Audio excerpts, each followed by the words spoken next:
In this video, we're going to discuss the income generator behavior. All right, so this is a part 2 of a series that I'm doing. So that's why we're back in the subway working with these newspaper machines here. If you haven't already seen part 1, that would be by object behavior. We are going to be utilizing that today as well. So be sure to click the link right here, or you can look for the link in the description below. I'll leave it there as well, so you can go back and watch it later. I'm not going to get into the detail of by object, but just understand that that's what we are using in order to initiate the income generation. So with all of that said, here is the scene. So we have our object here that we can purchase, and you'll see that I've got my money up there at the top, 300 of my money currently. When I purchase the object, that'll go down, and then every, I think it's 15 seconds, I'll generate income. So let's take a look and see how that works. Purchase the item, and so right away, it's accumulating income, and the income's collected. And then we wait a little bit longer. It's accumulating income, so it's working on it. And now it collected, and so on. And so that'll obviously just continue to go on forever. There are other methods. You can do a method that's not automatic, where you have to actually go and collect it yourself. And so there's just different options. Let's explore those right now. There's the by object behavior again. We're not going to get into that. That's what the other video is for. Here's income generation.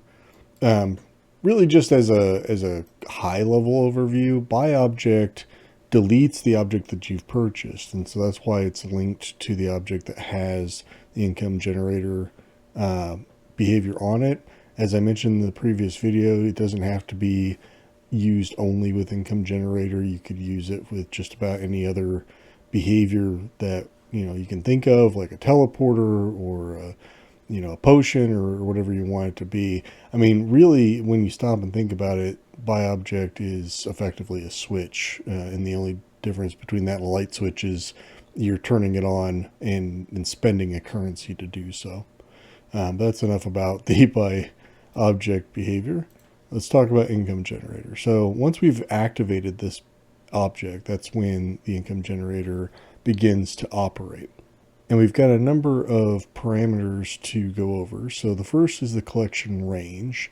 Now that would really only come into play if you're using ranged or you're using manual. So let me break down the difference between these three options. Obviously automatic is automatic. For every 10 seconds or however long you've set it for, you're going to receive that income.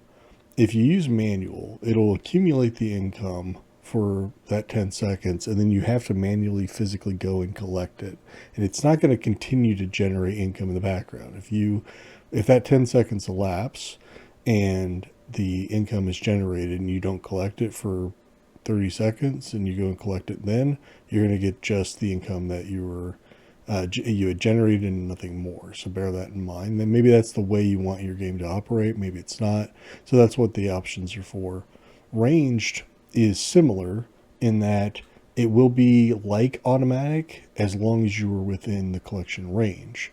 So 80 is pretty close. 80 is not very far at all, but I could maybe make this like, say, 500 units.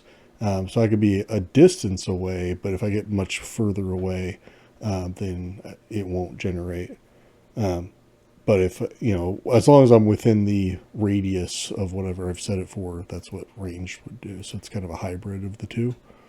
We have the collection prompt, which is what it would say to you if you had it set to manual and you needed to press a button in order to collect that income. You would press E to collect.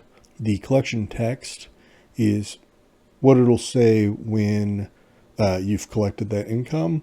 And then as we saw, the generating text is what it says in between rounds, between generating the income, it's accumulating. You don't necessarily have to have that there. I left it there so that you could see something was happening, but you don't necessarily need to have that going on all the time. Then you have the income. Now, you can set this to whatever number you want. I just set it to 20. You also have the upkeep, which would be maybe the cost of that. So in the context of a newspaper stand, you're generating income from sales, but you're also having to replenish the newspaper. So maybe there's a fee for purchasing the next round of newspapers to be sold. So you could do an upkeep charge. You could also use this as a tax.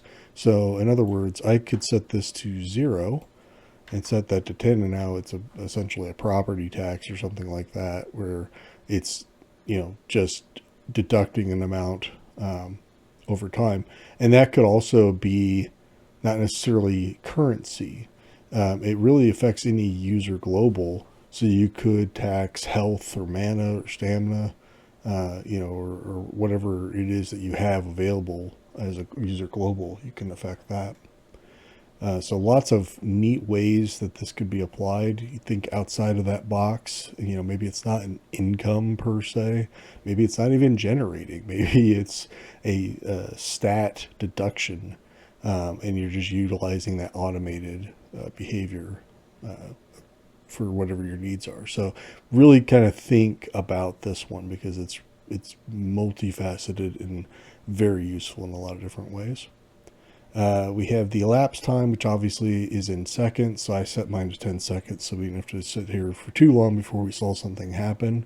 But just bear in mind that is in seconds. We have the user global affected. In my case, it's my money, which is a user global that was just there. So I thought, well, that's useful. I'll just use that. And of course, I did add that global and the text to the screen from the HUD screen so that we could actually see what was going on. But technically, that doesn't necessarily have to be there for this to work. It would just be whatever global is there in the background. The prompt display, we have local and screen.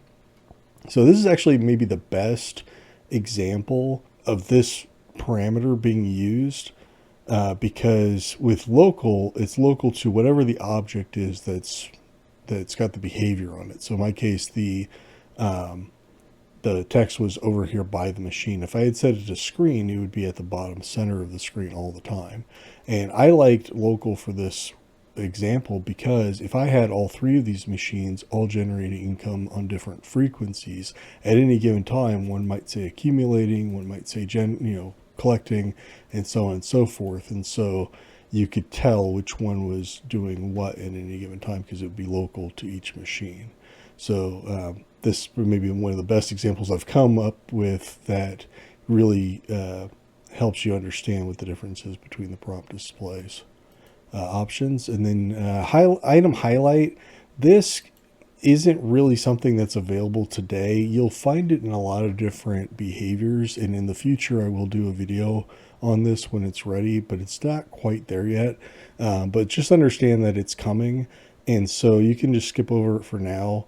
But in the future, it's going to be very useful. Basically, the idea is if you're in a dark place and you highlight over something, maybe it shows an outline of that object so that you see that it's there. That's essentially what it's supposed to do. And it would be based off the emissive texture, I think. But again, not something that I'm ready to demonstrate just yet. So just bear that in mind. The last thing we have is the activate at start checkbox. Actually, there's two more things. There's that and the sound, which I don't think really needs much explanation, but the activate at start checkbox I think does. So remember that this object is the object that we see first. When we purchase it, it goes away, it gets deleted. It activates this, which means this object is not shown at the start. It's invisible when the level starts. So if we checked this box, what that would mean is even though this object is inactive, if this box is ticked, it would start generating income immediately as if I already own it.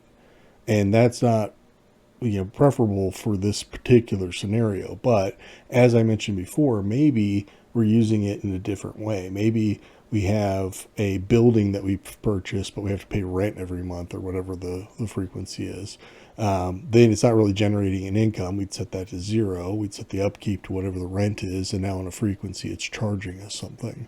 And then that could just sit in the background and be running on that level invisibly, really, so it doesn't have to be there physically for you to see it, and it still continue to operate if this checkbox was checked.